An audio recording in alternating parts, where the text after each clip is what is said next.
What's up, guys? I got cut off on my last video, and I also got a little carried away talking about the origins of religion and why we do the things we do and celebrate the holidays that we celebrate. So this video is going to be actually about the new moon. So let me take a look, because once again I have not planned or done anything to prepare for this video. So yeah, honestly, because of the proximity that Pluto is to this new moon, this is really just a very transformative time for all of us. We're really just coming into a completely new version of ourselves. We have to allow this transition to take place, to fully fight off the old self and to allow the new to come through in order to really experience this. Which is not easy, but it can be easy. You know, one of the secrets to manifestation is to imagine who you are on whatever timeline it is that you wish to be at, and to embody and bring those qualities to you in the present moment. Okay, if I was blah blah blah, how would I be? How would I act? What would I do? Where would I go? Who would I interact with? What would I say? How would I respond? What would I do? Etc., etc. You know, because all timelines simultaneously exist in the present moment. It's about tapping into the frequency that we wish to embody in this present moment. There is no past. There is no future. There is only now. And the now can be manipulated based off of our free will. We can change the frequency of light that we're putting out, because that's what we are. We are light. We are light and vibration. We are sound slowed down to the point where we think we're these physical bodies. We think this reality is real. We think these numbers mean things. And they do. But you're the creator. You're the number changer. Okay, so, I mean, a lot of it is deprogramming the programs so that we can have space, so that we can reprogram to the actual program, to get rid of the false programming, okay? So, just looking at that alone, that's really what this is boiling down to. What it boils down to. I'm actually writing a song with that lyric, so be on the lookout for that. Do you like my antenna? It's my microphone. A lot of you people have been saying that you can't hear me. I hope you're able to hear me in this video. I'm going to be investing in better gear in the future. Until now, we have to use what we got, okay? That's another secret, is a lot of us think that we have to have these things, we have to have this type of thing, that type of thong, that type of thing, this type of whatever, and the truth is, the way to becoming the best version of yourself, or to embody the timeline, is to use what you got. Use it or lose it. Use your resources to the best of your ability in the present moment. Okay, that's really what being an alpha is. It is about utilizing all the resources to their maximum ability around you, and being smart enough and strong enough and understanding what that looks like, what that means. I don't need this, that, and the other. I can use what I got to create what I got. So this, I mean, it goes a little bit further than that, but let me tell you, you know, and I can get stuck in my ways of wanting to just DIY everything to the point where it's of detriment to the quality or whatever. But still, it's very important to use what you have in the present moment to the highest ability, okay? And that also ties into being grateful for what we have, so that source, God, whatever it is, can give us more. Okay, but to really be grateful for the simple things, for the roof over our head, for the food that we have, for the whatever, the soap that we use. It could be anything, you know? And even if you don't have anything, I have been homeless several times in my life. Even if you don't have anything, being grateful for your body, being grateful for your mind, being grateful for your connection to spirit, being grateful for your journey, being grateful for your spiritual presence. Okay? This is how you bring things into your realm. Because if you're not grateful, if you're not happy, if you're not feeling good about what you have in your life, then how can you expect to have better things coming in, you know? So this can be a tricky one also, because hardship is a part of the game. You know, we've got to go through struggles and things, so we've got to. Maybe that's another program. Maybe it's always easy. But what I've learned is that it's a simple shift of psychological perspective. Can do wonders, okay? So Moon conjunct Pluto, people who have this in their natal chart, mind you, this was not very exact, but for this new moon, people who have this in their natal charts are considered the psychic, okay? I have the past, not to get personal, but I'm gonna get personal, the past not two, but I mean, yeah, there's been a few, but 2 of the long-term relationships that I've had in my past have both been with women that have Moon conjunct Pluto. And let me tell you, this is considered the psychic. Okay, this also points to trauma with the mother. So this is in our new moon situation. So, you know,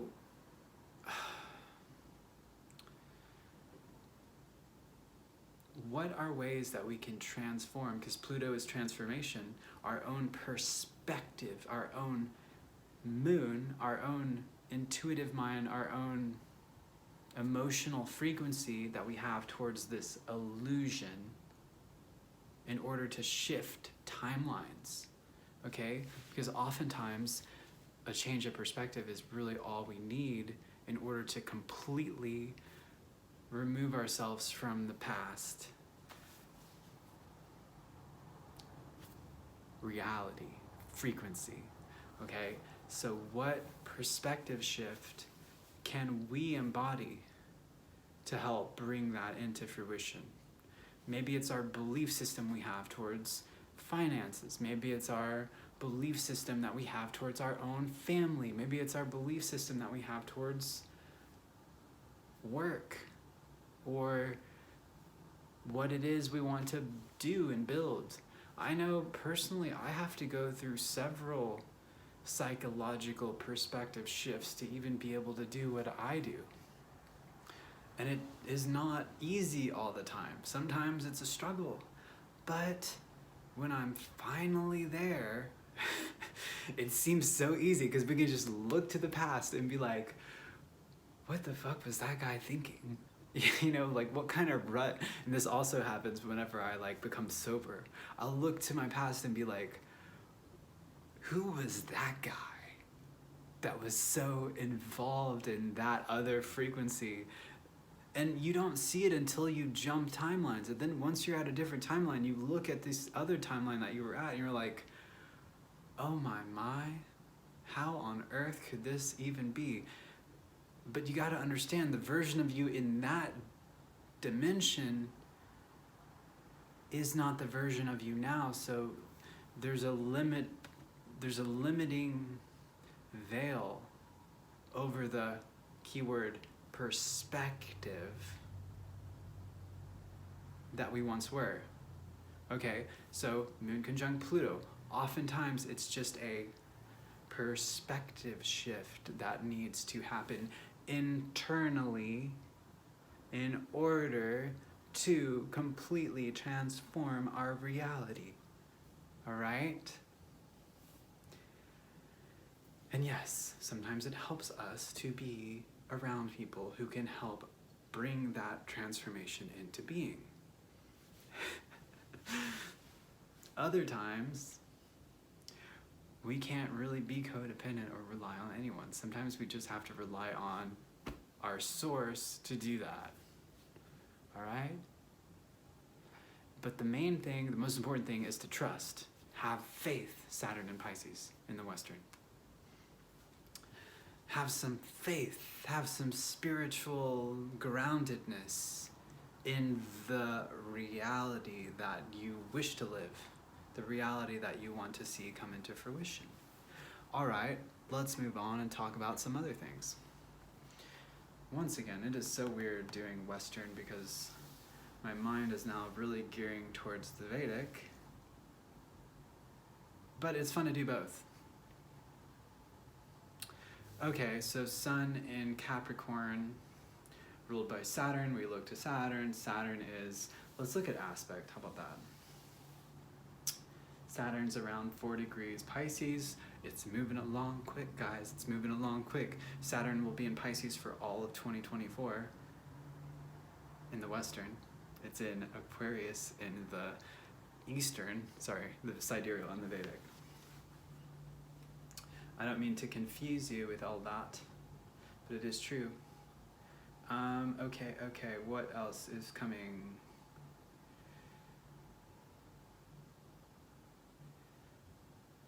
Three, 6. Yeah, I mean, Saturn, it's really, if we look to Saturn, Saturn is sitting there at the very beginning of Pisces. Pisces being ruled by Neptune and Jupiter. Jupiter and Taurus. Jupiter and Taurus transit, this is only going to last about roughly around 6 more months for the rest of 2024. Jupiter's going to, now that he is done retrograding, he's going to fly through Taurus, and all of the karma that is Taurus, those with Taurus placements are going to receive blessings, okay? Who's that?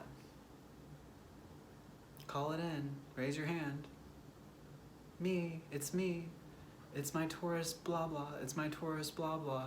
Whatever planets you have in Taurus, Jupiter's just gonna be bringing the Santa Claus presents to all of them, you know? So it's a good thing. It's a really beautiful thing. I love it. I have got no complaints. You know, I've been like rushing around doing vocational astrology because I have some strong Western Taurus placements in Brahmani Nakshatra that Jupiter is currently sitting at right now. And so it's super powerful, it's super abundant. You know, in my personal life, I'm doing my best to release all this, not all this, but strategically release the music that I have already recorded.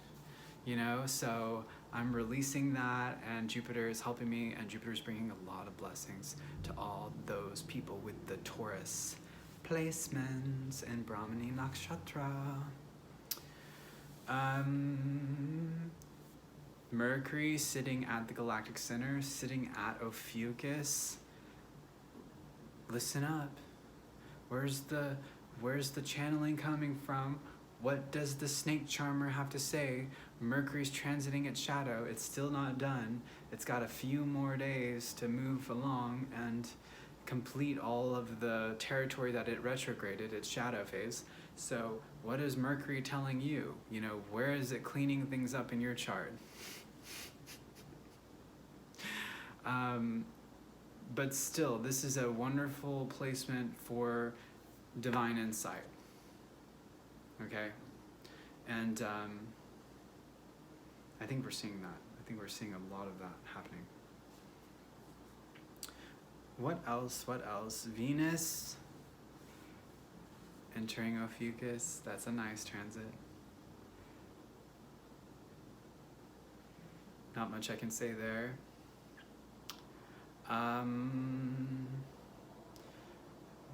Yeah, and then what else? I mean, the big one this year, and maybe I should do a whole nother video on it, but the big one this year for 2024 is Pluto's entrance into Western Aquarius.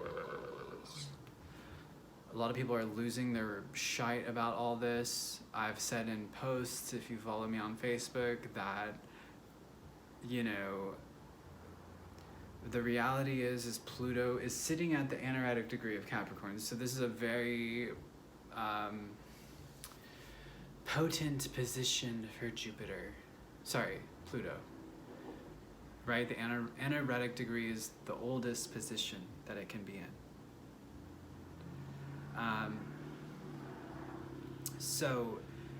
But still, if we look at 2024 as an entire slab of whatever, Pluto, the slowest moving planet, only transits to the 2nd degree of Aquarius before it retrogrades back into Capricorn for the last time. So all this talk, all this blah blah about Pluto and Aquarius, yes, it's true, it's happening, it's already happened. We've seen a surge of AI, we've seen a lot of the AI stuff come forward. This is going to be, the theme of the next 20 years. Life will not be the same at the end of this 20 years. At the end of this Pluto Aquarius transit. The United States is at its Pluto return, but it's been there for about 4 years now, okay, pushing 5. So as much as we want to make a big deal about Pluto and Aquarius and the Western, which is a big deal, it really is a very big deal, the reality is Pluto only ingresses into Aquarius and sits at 2 degrees Aquarius before retrograding back into Capricorn for the last and final time of all of 2024, okay? So what's the furthest Pluto is going into Aquarius in the year of 2024? 2 degrees. Where is it now? 29 degrees. So what does that mean? It's only gonna move 3 degrees. That's really not that much. But it is for Pluto because Pluto is a very slow moving planet. Okay, it's been hanging out in this region now for far too long. Pluto has been sitting there, all throughout the COVID time as well. The crazy shit that we saw was Saturn-Pluto conjunction.